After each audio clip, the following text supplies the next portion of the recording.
the presenters have as much time as possible.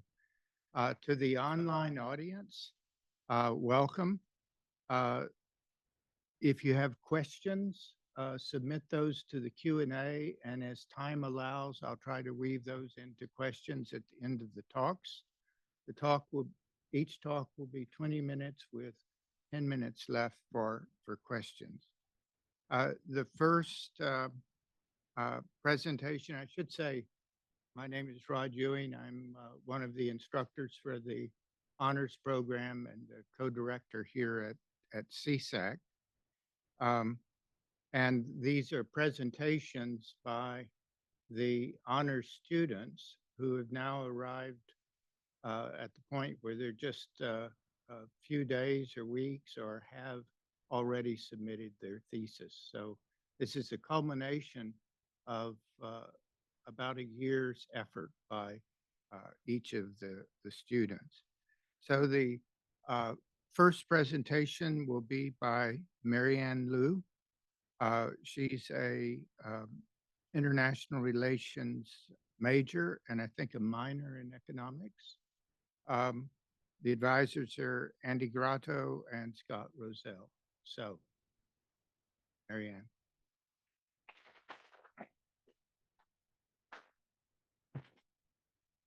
Thanks, Dr. Ewing.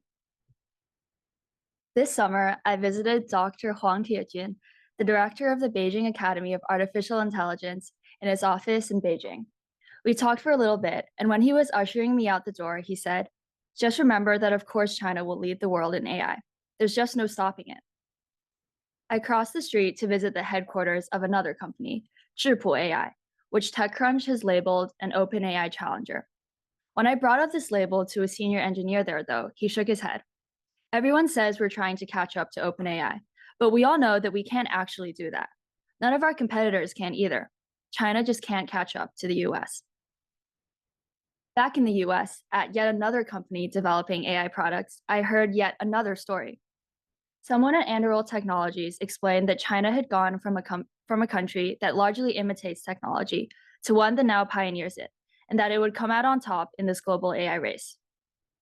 These three individuals have very different views on where the direction of the AI competition is going, and it's quite obvious that they can't all be right. In fact, their voices represent just a small sliver of the larger debate on what many have called a, quote, AI race between the US and China. Whether in the US or China, at tech companies, think tanks, or VC firms, people have come up with very different explanations for where this race will go, ranging from those who say that China will come out on top to those who say that the US will maintain, if not lengthen, its lead. It's not surprising that so many people have come up with explanations on this question, especially given the importance of AI to geopolitics. What is surprising, though, is how much they disagree with each other, especially because the question of who will win the global AI race seems to be something that analysts would be able to objectively quantify. So my thesis asks the question, why do these experts disagree? Common explanation is that the one side driving at a more accurate conclusion. But I take a slightly different approach and look at a social factors approach, which has been less studied. This approach says that different people come up with different conclusions on the same technology because of differences in social, cultural, or political situations, which then introduce subjectivity into their work. You can think about it like the ancient Indian proverb of the blind man and the elephant. Once upon a time, there lived 6 blind men in a village, and one day an elephant appeared.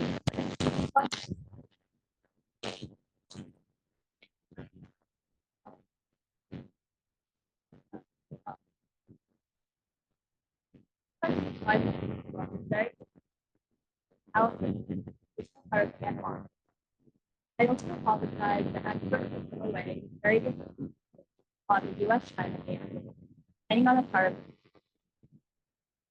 Another way of saying this is where you stand depends on where you sit. In order to explore this approach, I conducted 54 interviews with experts across the US and Chinese AI ecosystem. In my interviews with them, I asked questions not only about the overall trajectory of the AI race, but also about metrics that the literature has put forth that would be important to AI development, including data, talent, and hardware. I then transcribed and qualitatively analyzed these interviews by coding them through the software in vivo. When I was figuring out who to interview, I identified 4 dimensions along which experts might differ in their social context and therefore the way they approach the problem. These are shown on the slide, and in other words, they represent the different places that these experts might sit. I ensured that interviewees represented all of these dimensions. Also, AI is a very broad technology, so in my research, I focused on large language models, or LLMs in particular. Popularized by the release of ChatGPT, these are advanced AI models designed for natural language processing. I thought that they were a good benchmark for a few reasons, one of them being that ChatGPT is good not just for cheating on assignments, but also have important military and economic implications, which are important to geopolitics. What I found is that where you stand does, in many instances, depend on where you sit. More specifically, I pieced together 5 narratives on the global AI race, whose proponents largely fell along the lines of country, so the US or China, and government affiliation, so government affiliated or not government affiliated. The first of these is the techno-optimist narrative, which says that technology follows a path of its own and would eventually propel China to AI global leadership. On the other hand, there's the imitation skeptic narrative, which says that China will never be able to catch up to the US because it can only imitate and not actually innovate on its own. On the US side, there was the state control narrative, which says that Chinese There was also the continuity narrative, which says that the US will remain in the lead because it has entrenched and systematic advantages in AI. Finally, there's the it's not a race narrative, which says that the dynamics of the global AI landscape cannot be encapsulated by a race metaphor, and so there can be no clear-cut winner. The rest is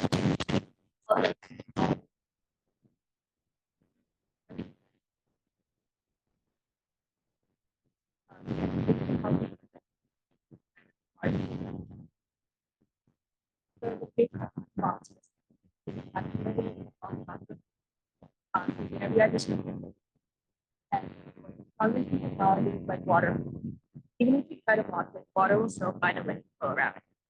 So in other words, the flow of technology follows a largely fixed path and would ensure that China would catch up to the US. In particular, it would do so in 2 ways. First, with the flow of technology across borders, despite attempts by US governments to stop this. For example, as my friend Nile will explain later, the US has in recent years imposed export controls on semiconductors, which are really important to AI training. However, these techno-optimists said that semiconductor technology would still be able to flow toward China, allowing it to eventually catch up in the sector. They talked about how countries, for example, how companies were circumventing these controls, such as purchasing through third-party companies in countries like Singapore, or through the use of cloud service providers. As someone explained, these technologies will always go where the money is, and there is a lot of money in China right now. Another way was the flow of technology toward parity.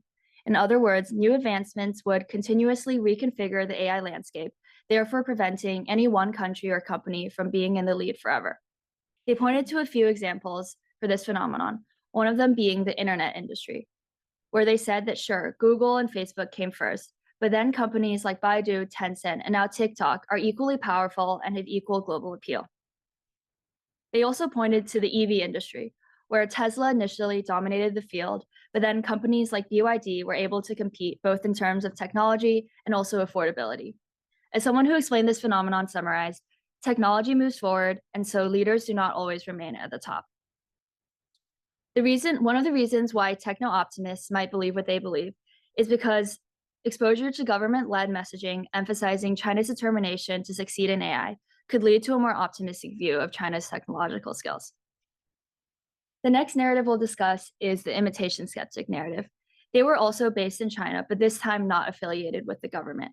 And what's interesting is that they believe in the complete opposite scenario, where China will never be able to catch up to the US because, as this quote shows, it's not capable of real innovation. One reason was because investors often seek rapid returns on their investments in China, which encourages entrepreneurs and companies to focus on short-term objectives rather than long-term sustained innovation.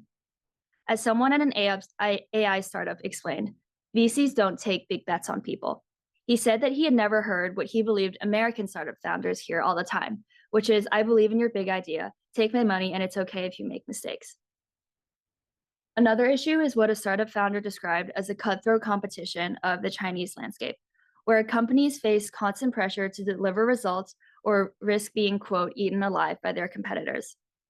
As someone at Alibaba explained, it all came down to the intensity of the competition. One reason for the alignment of those in the private sector with the imitation skeptic narrative might be because they're caught up in the frenzy of the industry's day-to-day activities, so it might appear to them that everyone is chasing after these similar short-term goals. One way that you can really tell the difference between the perspective of the techno-optimists and imitation skeptics is through one model in particular, which was created by the former head of Google China, Li Kai-fu. His company was able to build on Meta's open source Llama 2 model to build part of the architecture for its own model. So for the techno-optimists, this was great because it demonstrated the flow of technology both across borders and also toward parity. For the imitation skeptics, though, this was another example of how Chinese companies couldn't actually innovate and could only build on the success of other companies. For example, someone called it basically a ripoff version of Llama. This is an example of a common phenomenon termed interpretative flexibility, where technological artifacts have different meanings to different people depending on their underlying beliefs. Prior literature in the science and technology studies have described how people draw different conclusions about the same objects depending on the different ways they interpret the object. An example is the bicycle, where Pinch and Barker show in this book how the development of the air-filled tire was viewed by elderly cyclists as this great advancement because it made bikes safer. But for younger cyclists, this was a bad thing because then the bikes couldn't be really used as this way to show off their masculinity or their clout. This phenomenon is also seen in national security contexts, for example, from nuclear weapons to missile defenses. Now we'll move on to two narratives on the American side, starting with the state control narrative, which believes that the government, which largely government-affiliated people believed in. And this narrative holds that China's government-backed efforts and investments in AI would ultimately be the deciding factor in its success against the US, as demonstrated by this quote from someone at Anduril. Firstly, they believe that the Chinese government had been very good at signaling about the importance of AI, and so signaling has been a key factor in the country's success so far. Many of them pointed to China's 2017 AI development plan, which laid out the goal of being a global leader by 2030. They often discussed the importance of this, quote, call from above when it came to mobilizing people and companies to focus on the field. Another thing they pointed to was resources. They talked about the significant resources that the government had invested in the domestic AI sector, which they believe would help it overcome other limitations. One of these limitations was chips. Lots of them talked about how Chinese companies currently don't have access to the most advanced hardware, so they have to train models more inefficiently and therefore more expensively. But they said that this wouldn't matter because the government could simply absorb the costs of higher training. Some people even said that government support in the semiconductor field would allow China to catch up to the US. This narrative is really interesting because it actually conflicts with a lot of the views of people who are on the ground in China. For example, someone at Tencent attributed the country's success in AI so far not to the government, but to the work of entrepreneurs and individuals. Some people went so far as to say that government support had actually been really ineffective. For example, some people said that it had created an unnecessary hype bubble and that everyone was labeling their products as AI, but no one had actually done any AI. One of the reasons why people who are government affiliated might be more likely to support the state control narrative is that propagating the idea of an imminent Chinese victory in the AI race might allow companies to receive more government support, funding, and contracts in this field from the American side. Now we'll talk about the continuity narrative, and this time their supporters were not affiliated with the government. The continuity narrative says that the US has entrenched and systematic advantages, which would allow its current dominance in the AI field to persist, regardless of the Chinese government's efforts. As this quote shows, the attractiveness of the country as a place to live is a broader advantage that the Chinese side simply couldn't catch up with. They also pointed to two other examples. One of them was software dominance, specifically in the case of NVIDIA, which is an American semiconductor design company. They pointed to NVIDIA's CUDA software ecosystem, which is a set of tools that allows software developers to use NVIDIA's GPUs, and said that this system had allowed NVIDIA to become entrenched and the top player of the industry. For example, Chris Miller talked about how CUDA constitutes a protective moat that heightens the difficulties of moving to another supplier. Someone at Google said that one of the reasons why China hadn't been able to develop its semiconductor field was because of the inertia of sticking with the CUDA ecosystem. Another systematic advantage they talked about came in the form of data, where they said that American companies benefited from a very effective data feedback loop, where companies such as OpenAI release ChatGPT out into the public and people use these products and give feedback so that the company can continuously improve. On the other hand, they said that because of regulatory hurdles like censorship and because of a late start, Chinese companies like Baidu couldn't really get their products out into the public, and so they don't really benefit from the same data feedback loop. One of the reasons why those who are not affiliated with the government might be more aligned with the continuity narrative is because they might be steeped in an information ecosystem that highlights the prominence of US-based tech companies and their global influence rather than Chinese ones. Now we'll move on to the final narrative, which is the "it's not a race" narrative. And this one is slightly different from the others. Instead of directly answering the question of who will win the AI race, it casts doubt on the appropriateness of the AI race metaphor in itself. It argues that the nuances of technological development make it impossible to determine a clear-cut winner in this situation. For example, as someone said, there are simply too many factors to consider. One of the reasons they challenged this narrative was by saying that, unlike a real race, this race wouldn't have a clear-cut winner, because they expect one country to excel in some areas of the development and deployment of AI, and another country to excel in other areas.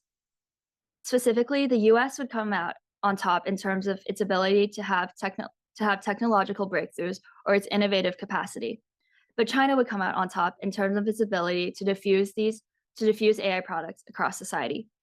Since it's unclear to them which of these is more important, they said that the race defied a simple win-lose scenario.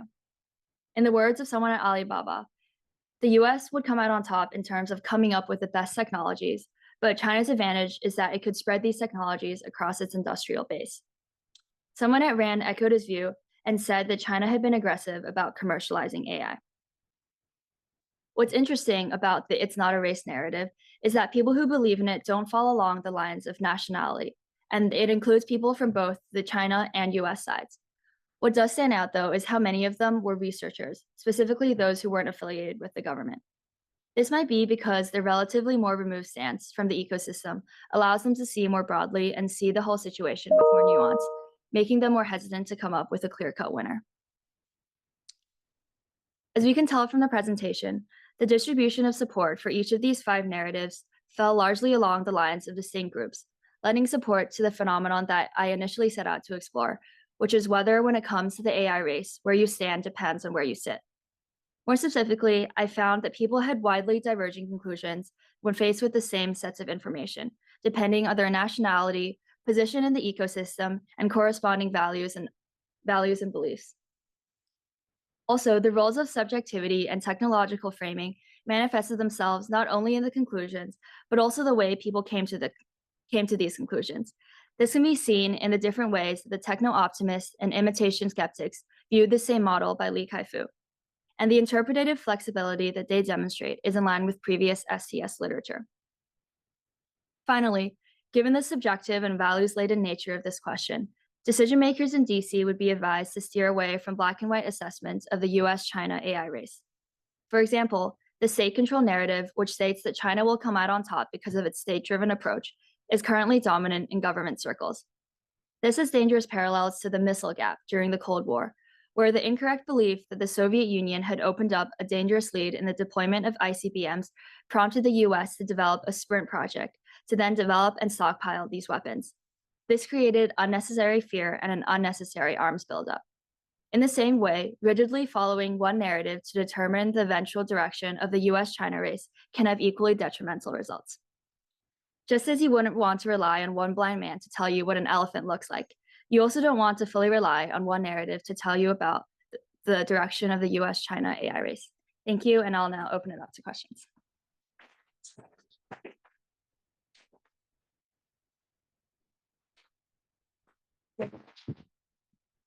Thank you very much for a very nice presentation.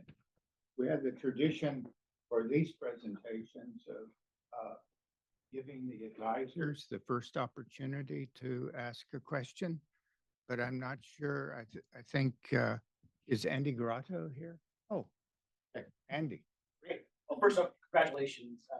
Great thesis. Wonderful presentation. Great job. My question is, which of the five? I'll repeat that for the folks who are online. Did a great job. Very proud of how you did. On to the question. Which of the five narratives do you find most persuasive? That's a great question. And I think probably that it's not a race narrative probably does the best job of capturing the dynamics of the AI landscape and kind of prompting us to ask important questions, such as I mentioned, whether or not it's diffusion capacity or innovative capacity that would allow a country to win.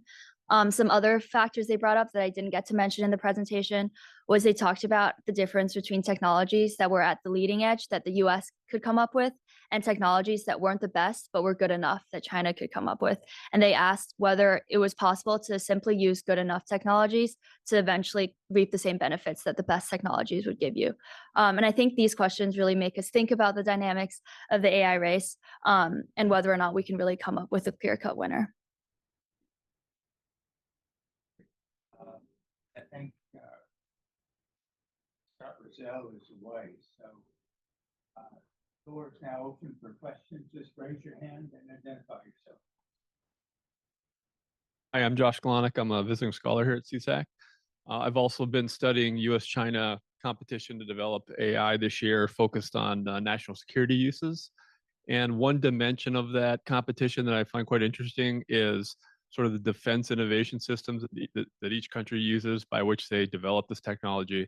And so in the United States, there is very much a market-based approach to where the government's partnering with the private sector, where most of the AI development's happening. But in China, they've got a strategy of military-civil fusion, where the state is much more directly involved in establishing investments and priorities in the development of AI. So what I thought was interesting is you said generally in China, most of the government officials sort of use the techno-optimist narrative that it's sort of an inevitability this is going to happen. What I'm surprised by is that there wasn't more recognition of the state strategy by which they're really sort of focused on developing AI. So was there not, I'm sort of wondering why they weren't taking credit, if you will, for this very careful strategy that's been employed to great effect in terms of AI development in China. So does anybody talk about that in any of your interviews? Yeah, that's a great question. And just to clarify, the people who are affiliated with the government weren't necessarily government officials, but simply companies that were like working closely with the government or sponsored by the government. So they maybe like didn't identify with the government so much. But I thought what was interesting is that they definitely noted kind of the contours of this government support. And an interesting finding was that instead of seeing the government as this kind of entity that would be able to provide unlimited support and really push the sector and be able to like create a direction for where it was going, they were very clear-eyed about the limitations of government support. So some people talked about how when it came to semiconductors, it wasn't like the government was throwing money into the field, but we're actually very specific about which areas you could use government support for and which areas you couldn't. And another interesting phenomenon is that I think a lot of these companies that were affiliated with the government in public facing statements give very different stories about where the race is going versus private statements.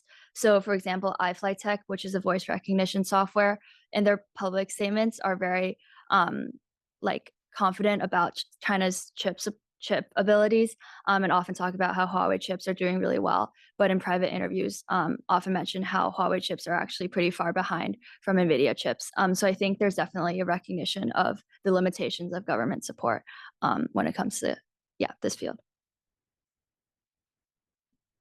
Another question, please? From students? Okay, Yeah. Nile. Wait for the microphone and identify yourself. I'm Nile. I'm one of the other CSAC students. I was wondering, of the 54 interviews that you did, what was the breakdown between government and private sector, and like how many of each did you interview across the two countries? Yeah, so I didn't interview anyone directly in the government, but when you mean government affiliated, it was roughly 50-50 when it came to like, yeah, each of the countries. And by government affiliated, I meant companies that received more than 50% of their revenue from the government, or companies that have been like created by the government or work closely with the government. Back, please. Hello, I'm Allison. I'm a senior in biomechanical engineering and part of Marianne's Chinese philosophy class. I really enjoyed your presentation. My question is pertaining to the last point that you made, how you felt the US policymakers ought to avoid the missile gap issue that they faced. So based on the fact that you think that the it's not a race narrative is the most persuasive, how would you suggest that US policymakers ought to switch their approach based off of that narrative if you were to be an advisor? Yeah, that's a great question. I think it's important, as I mentioned at the end, not to adhere completely to one narrative and to be kind of more clear-eyed about why these people are propagating certain narratives. And for example, like why people close to the government might be propagating the idea that China might come out ahead on AI.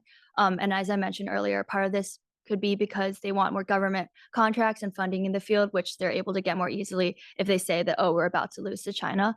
So I think it's important to kind of take into account other approaches and, yeah, the interests that might be motivating certain narratives.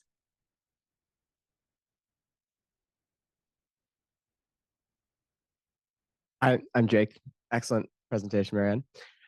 I was wondering if in the 5 buckets that you mentioned, there were any outliers, like, somebody affiliated with the Chinese government who actually was really skeptical about their ability to succeed, or somebody, in a US government related technology company who was, who thought, state control was actually less of a force in China.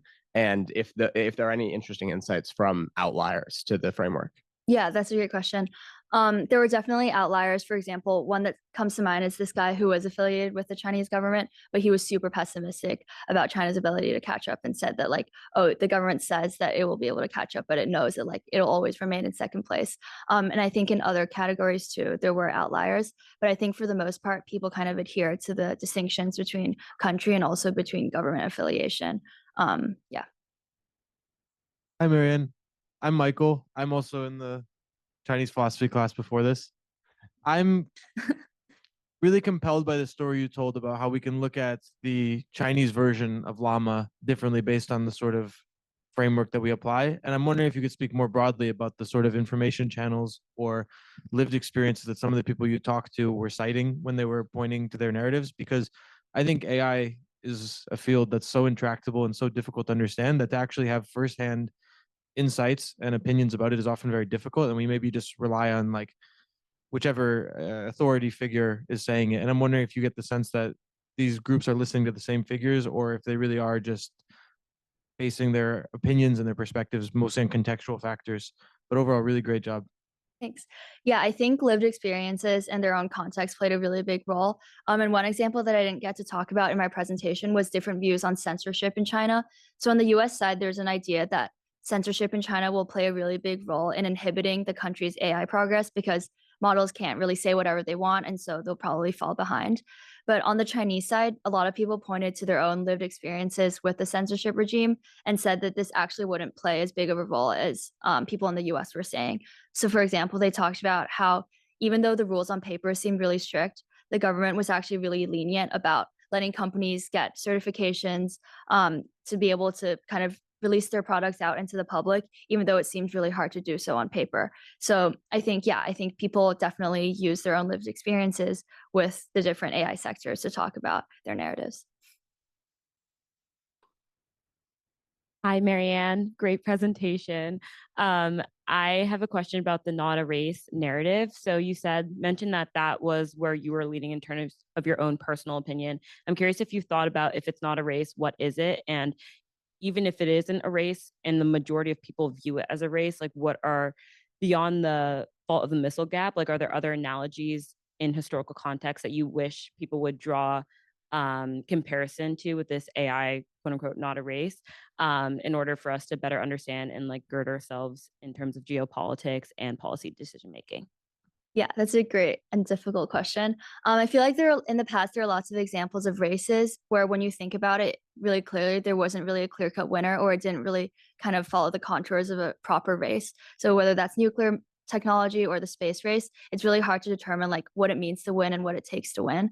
So I think, yeah, when we create this perception of things being a race and things being a zero-sum game, it's really difficult to look at areas where, for example, the US and China might be able to collaborate on AI, for example, and kind of address more existential risks when on each side you have a narrative that you have to kind of win and beat the other side.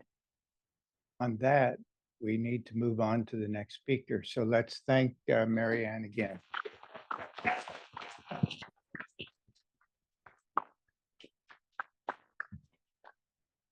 So the next speaker on our series about China is Neely Trivedi.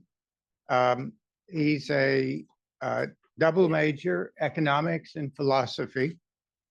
His advisors are Scott Rozelle and Glenn Tiefert. And I'll turn it over to Neely. Please. Get my stop one set up. Great. Thanks, Professor Ewing. So as Professor Ewing said, my name is Neely Trivedi. I'm a senior here in the CSAC Honors Program.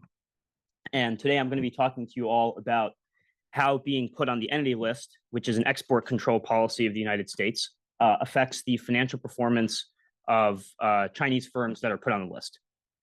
So just a quick outline of how the presentation is going to go. First, I'll give everyone some background on what the entity list is and talk about why it's a really important US policy that's been put into place to counteract the PRC. And I'll talk about the importance of studying whether it's effective. Then I'll talk about sort of the research design I designed to investigate whether it's effective and how to estimate that. Then I'll talk about the results, and I'll talk about results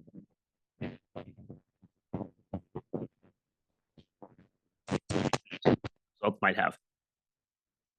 So moving on to the background, as a quick summary, what is the entity list? It's literally a list that's in the name.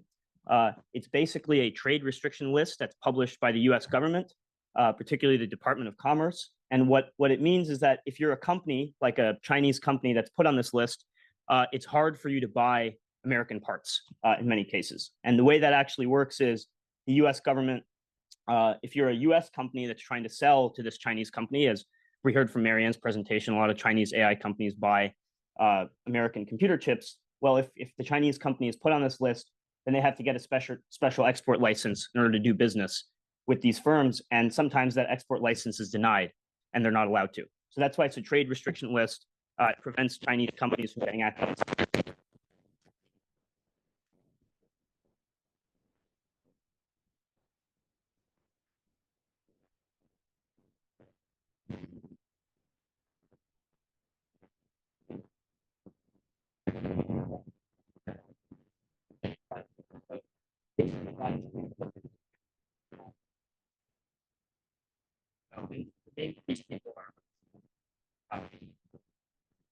So originally, this policy was used to prevent proliferation of weapons of mass destruction.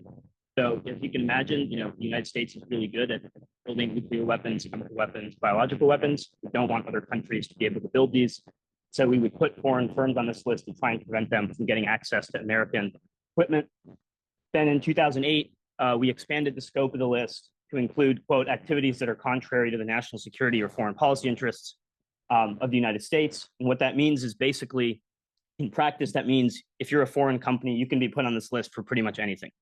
And then in 2008, during the Donald Trump administration, the Export Control Reform Act gave this list kind of permanent statutory authority.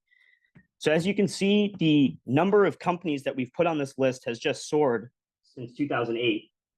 There's thousands of companies that are put on this list. And then since 2018, most of the companies that we put on this list are actually from China. And so that's the focus of this presentation is, how does being put on this list and being, in some cases, banned from buying American stuff affect the performance of Chinese companies? And so, as I said, that's the key question here. Does it actually harm Chinese firms? So The entity list is a huge point of contention between the US and China. High-level officials from both countries talk about this all the time. In a recent interview on 60 Minutes, our Secretary of Commerce, quote, said that export controls are working. The Chinese government also says that, quote, the US has repeatedly stretched the national security concept and abused state power to hobble Chinese companies. So both sides, at least publicly, say that this thing is really impactful and having an impact.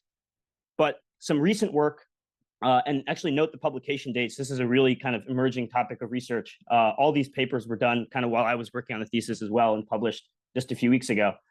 Some recent evidence suggests that this list might not be super effective. So a study by Leo finds that Chinese firms placed on the entity list, they increase their M&A activity to try and substitute out American parts for alternatives.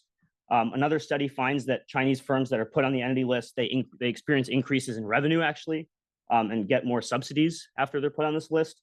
And then the most recent paper from the New York Fed finds that firms in China that are put on this list are able to successfully substitute out American inputs with domestic alternatives. But so, like I said, maybe some recent evidence suggests that it doesn't harm the Chinese firms. But one of the issues is all these recent papers, they primarily look at specific effects. So they look at, like, is the firm buying other companies? Is it increasing mergers and acquisitions? Or is it doing supply chain substitution? But they don't really focus on the overall financial performance. So they don't really investigate the question of, are the gross margins of these companies being affected? Is the overall financial performance being affected, right? So these are the types of things you would see on like an earnings report. And so no study has tried to answer this question of how does being put on the entity list affect the overall financial performance? And that's the question that I try to investigate. And so moving on to the research design, sort of as I said, the key question of the paper is basically, does being put on the entity list harm the overall financial performance of these Chinese firms? So I'll explain what I mean by overall performance in a second. But then second, do the effects of this differ by the year that a firm was put on the list? So we've been adding firms to the list basically since 2018. And so does it matter whether you were sanctioned during the Trump administration or the Biden administration? Is one of those more effective? And we can study these questions because, as I said earlier, we know exactly when firms were put on this list. It's publicly available online. We also have annual financial data on the companies. And we also know firms that weren't on the list. So we can sort of do like a treatment group versus control group study where we look at the performance of Chinese companies that are on the entity list and compare it to the performance of those that weren't and see if there's a change. And so exactly as I said, I look at 10 sort of outcome variables in the study. I'm trying to look at kind of overall revenue growth on a year-over-year basis, the asset count of the company, how many employees it has, gross margins, operating margins. So gross margins are basically kind of, all the money you make minus all the costs of directly doing business. What's your margin on that? And then operating margins are basically once you subtract out all your R&D expenditures, how profitable are you? And then R&D spending, R&D intensity, and then how much, does being put on this list affect how much you're selling to foreigners? And two of these were studied by one of the other studies I mentioned. So revenue and R&D intensity have already been studied. Anwar actually found that there was a positive effect. So we found that companies that were sanctioned by the US increased revenue and R&D intensity. So I'll come back to that later when comparing that to my own results. But in general, like I said, the kind of overview of the research design is I create my treatment group, which is firms that were sanctioned. Then I create a control group of firms that weren't sanctioned to serve as a comparison point for the firms that were sanctioned. And then I do something called checking for pre-trends, which I'll talk about in a second. And then finally, I estimate sort of the treatment effects or the effect of being put on the entity list. So the treatment group in this study consists of 53 firms. I only look at publicly traded firms because those are the ones that I had data for. So those are firms that are listed on a stock exchange in China. So the equivalent of the New York Stock Exchange in China is the Shanghai Stock Exchange and the Shenzhen Stock Exchange. So all these 53 firms are companies listed on those exchanges that were added to the entity list between 2018 and 2021, which is the time window I look at. And then my financial data covers 2017 to 2022. And as you can see, the sample sizes are quite small, which we can talk about how that affects the econometric estimation in the Q&A. But in general, most of the firms in the sample were added to the entity list in 2020 and 2021. A few were added in a couple of years before that. But the control group basically has 53 firms. Then the control group, as I said, well, we want to compare the performance of the sanctioned firms to firms that weren't sanctioned. So I start out with all the firms in Shanghai on the Shanghai and Shenzhen exchanges. So again, that would be like taking all the companies on the NASDAQ and the New York Stock Exchange, for example, in the American equivalent. And then I take out firms that are in irrelevant industries. So from Marianne's presentation, we saw that most of the firms that the US really cares about are technology firms and industrials firms. So I match the control group to select firms that are in these categories. And so the final sample that I use has 50 treated firms and 850 control firms for a total of 900 firms in the sample. And it's panel data, which means that, I'm observing a single firm over multiple years. So, say for like a company like iFlyTech, I have data on how it did in 2017, 2018, and then all years up until 2022. And that what allows us to do is basically compare its performance over time to the performance over time of like an unsanctioned firm. And then we're trying to look for a statistically significant difference. So as you can see, the industry breakdown, it's not perfect, but in general, the treated and the control group have a similar industry profile where they're overweighted towards industrials firms and technology firms. So in terms of like some summary statistics, as you'll notice, and I can go more in this table in the Q&A, but in general, the firms that were sanctioned are bigger than the control group firms. They have more revenue and better margins. And so some people who have maybe done treatment versus control group studies might be worried at this point that we have an unbalanced treatment and control group. But the estimation strategy we use, which I'll talk about in a second, actually allows us to do that.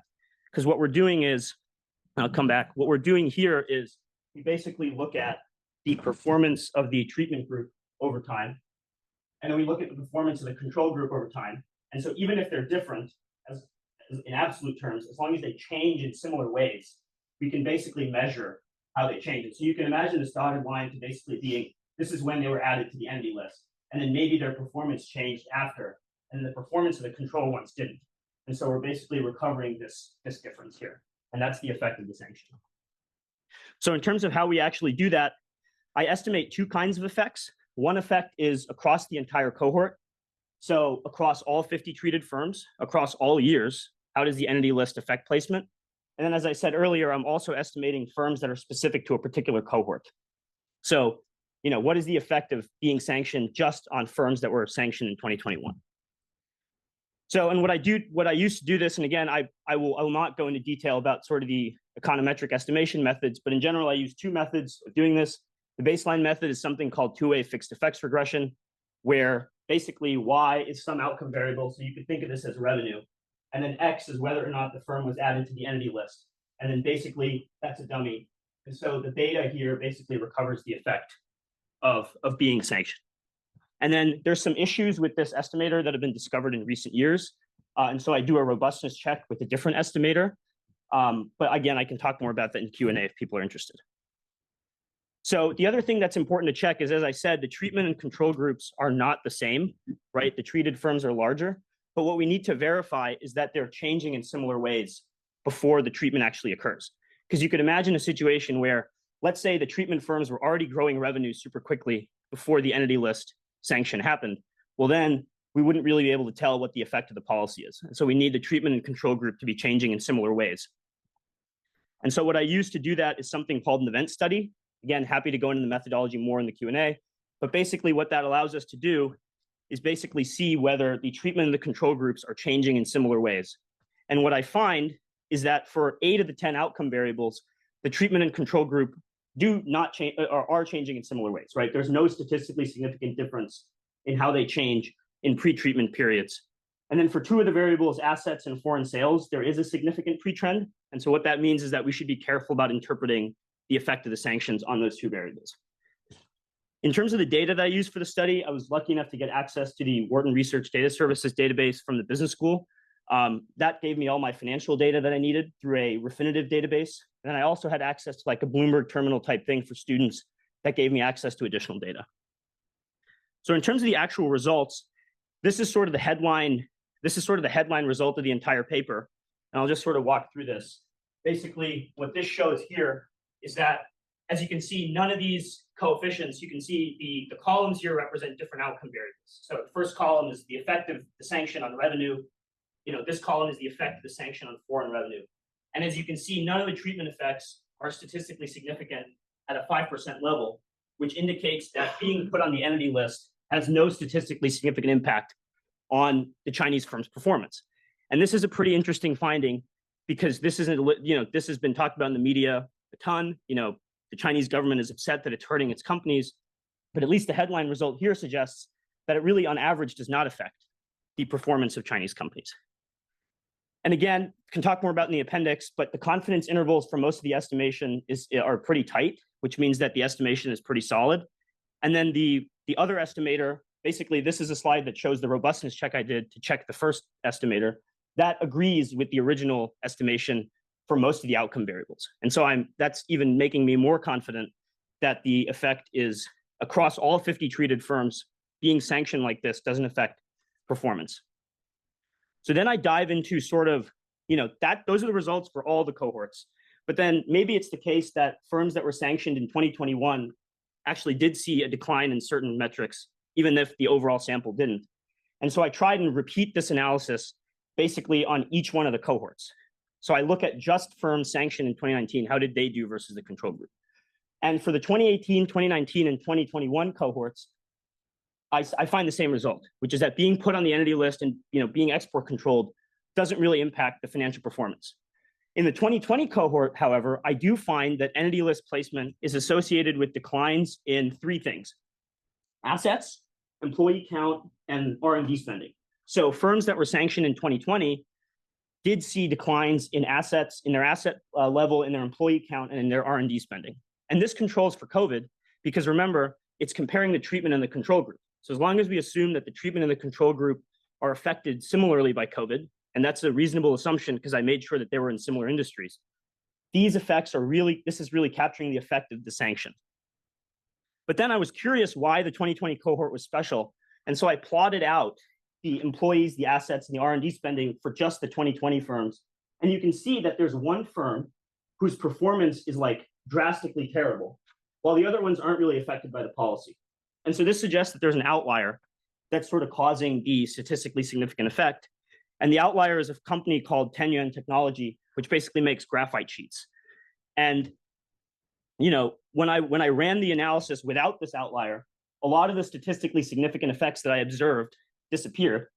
Particularly, once I removed that from the sample, the 2020 cohort no longer saw a statistically significant effect in assets and employee count. Interestingly enough, though, the decline in R&D spending did remain statistically significant. But overall, in summary, my high-level finding is that entity list placement has a statistically insignificant impact on a wide range of overall financial performance measures. And in terms of limitations, we can talk more about these in the Q&A, but I really only look at publicly traded firms.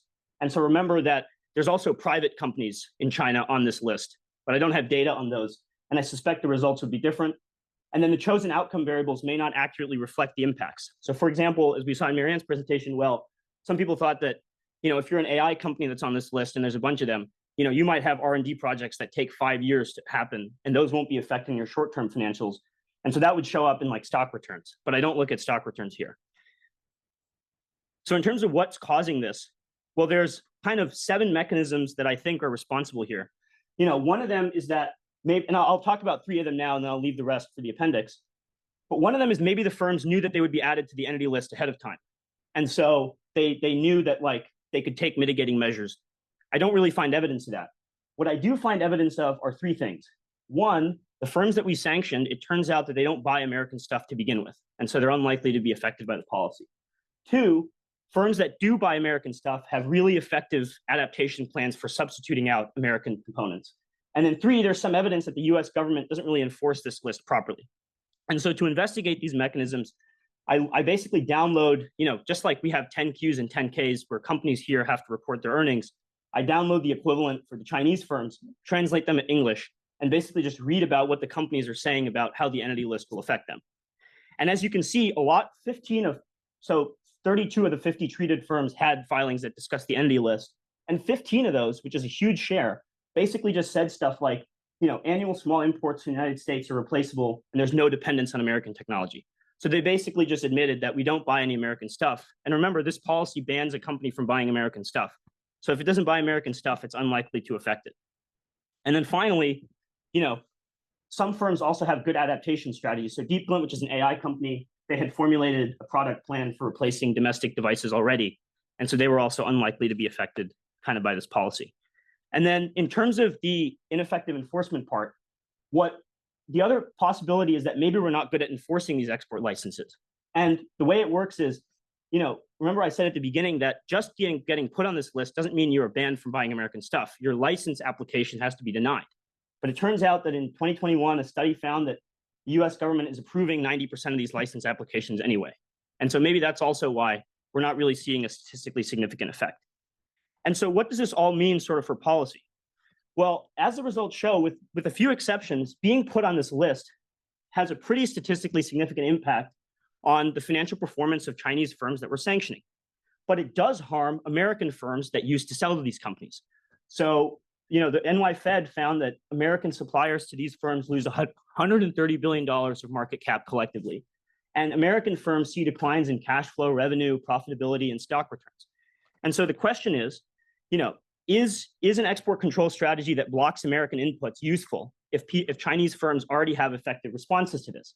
One thing we could do is maybe we could reduce the number of firms that are on the list by getting rid of all the firms with limited exposure and trying to concentrate who we're enforcing. Maybe we could list entire firms directly instead of their subsidiaries to prevent cheating. But in general, are the negative impacts to US suppliers worth it given the results that I found? It seems like the deadweight loss from this policy is really being placed on the American firms, and the Chinese firms have effective responses. And this should not be the last kind of evaluation of this, because this is just one study and I'm just looking at one sample. But in general, what I find is that the entity list may not be effective at sort of its stated objectives. But yeah, now happy to take questions. And I just want to thank Dr. Glenn Tiffert and Professor Scott Rozelle. Glenn is here today, and he hired me as an RA literally almost 4 years to this day for the China Global Sharp Power Project at Hoover. I couldn't have done the project without that. And then especially thank you to everyone else and the business school. Literally, if I didn't have this data set, I couldn't have done the study. So really, thanks to Rochelle and Zena over there. Thank you.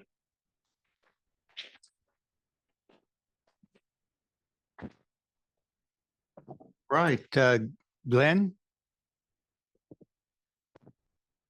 Thanks, Nile, for just a phenomenal 4 years, first of all, of working with me, but also for a truly outstanding thesis that you poured tremendous effort into, continually sort of rescoped, worked the data, took it as far as you possibly could with really thorough methods. It's really work that should be commended.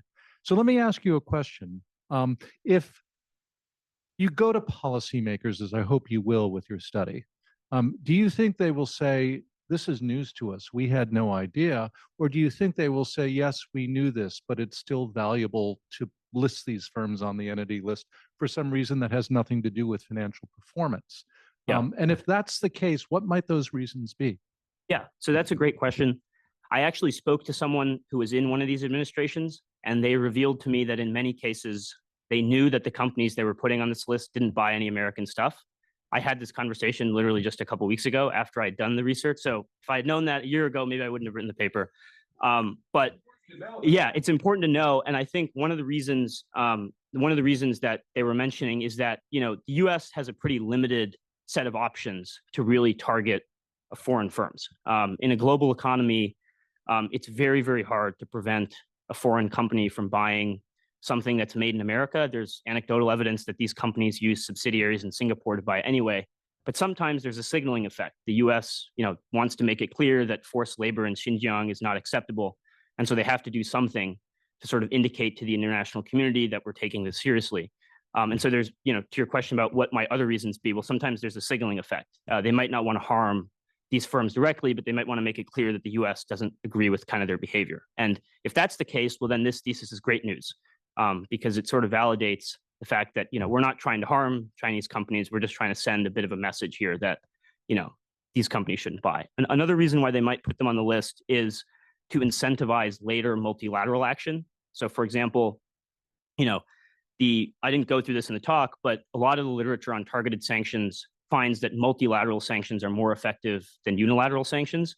So, being put on this list might be what the US needs to go to a European ally and say, can you cut off your access too? And so it's sort of a initial kind of salvo that'll then be built upon to create a more effective policy later on. So those are the two things, signaling and then multilateral signaling, I'd say. Yeah. Other questions, please? Back?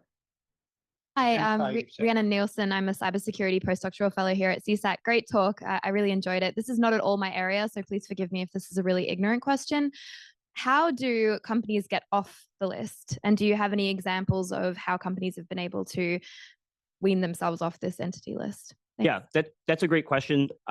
So the committee that decides that firms are put on the list by majority vote also decides whether companies are taken off the list by unanimous vote. So there's a higher standard to be taken off of it. Because that's happened a few times, I think less than 10 or 15 cases. It's only happened to my knowledge once for a publicly traded firm, ZTE, which is like a telecom firm. I didn't include ZTE in the sample because it's sort of a one-off outlier, but there is a process. Basically, you would go to the end user review committee that I talked about earlier. It's just a bunch of people from commerce and treasury sitting in a room, and they would just vote and say unanimously. So it does take a unanimous vote to get off the list. But the other way that firms can sort of weasel out of this list is, if I just go back to sort of, there's basically two ways that you can be put on this list. One is called presumption of denial, and the other one is called case by case. So what that means is, like, if you're on the list and you're under a presumption of denial review policy, that means that, remember I said earlier that American firms have to get a license to sell to you. If it's presumption of denial, the idea is that, like, don't bother asking the US government, we're probably going to deny it anyway. But another way that companies can get off the list is they can try to change their status to case by case, which means that in many cases, the US government will approve them to buy stuff. So there's outright unanimous vote, and then there's also a way to, like, change from to case by case. Both of those ways would kind of reduce the severity. Hi, Ashil Jabari, RA at Hoover and high school classmate of Nilay's. Yeah, funnily enough. Yeah. My question is, this might be beyond the scope, but you said like how, this actually ends up harming US firms, but then how does that kind of square with these Chinese companies don't use US inputs anyway? So like what's the harm to the US firms? Yeah, so I think so. Maybe I can, again, I didn't look at the data specifically, and so I'm not going to comment on the New York Fed study. But my understanding of the model involved is basically that, so one of the big effects was stock returns, right? So US companies lost $130 billion of market cap. So stock returns encode information about future expectations about the company. And so even if the US firm might not sell to the Chinese firm directly, if it's supplying to the Chinese market, investors might think that a policy like this will reduce kind of goodwill between the two countries and sell off the stock. So that's one mechanism.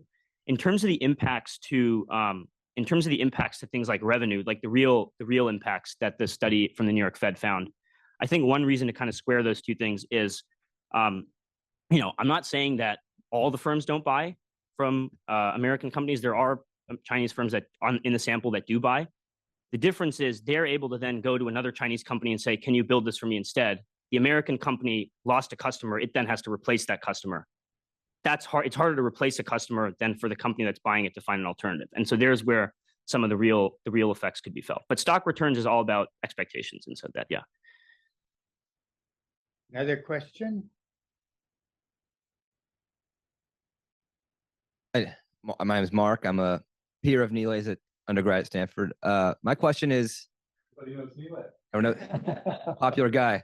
My question is there any sort of retaliatory policy that Chinese are engaging against our companies? For example, is there like a similar list on the Chinese side? I was just curious if there's anything similar to that. Yeah. So after we did this list, they came out with their own version of it called the unverified entities list, or unreliable entities list. The unverified is another one we have. It's called the unreliable entities list. I think the first company they put on it was Lockheed Martin, which just kind of shows like it's kind of a nothing burger because like Lockheed Martin doesn't care that they can't sell weapons to the Chinese government. But the other policy that they've done to try and, I think, counteract this is what they can do is instead of just listing companies and denying them access to the Chinese market, they can also do other things like, if you've read the news right now, China is engaging in like massive industrial buildup and trying to sell cheap stuff to the rest of the world. And so that might be like a way to punish American firms for this, is they could just build a dumber version of their product, but it's so much cheaper, they flood the market and try to punish firms that way. But they do have a version of this for American firms. Yeah. Last question to Cameron.